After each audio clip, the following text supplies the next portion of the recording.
Hey guys, in this video you will see how to change line color in Excel in graph. So if you have a line graph like this, you can change the color of the line to red or any other color. It's very easy. Let's get started.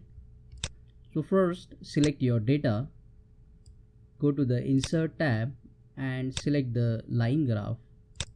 By default Excel draws a blue line graph, so to change this line color and the marker color, click on the line, right click, and you will see here two options, fill and outline.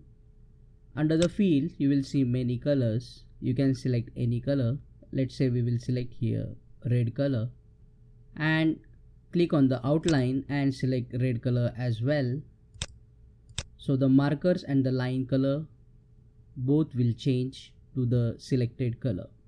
Now check out these useful videos shown on screen related to Excel, and don't forget to like the video if this video solved your problem.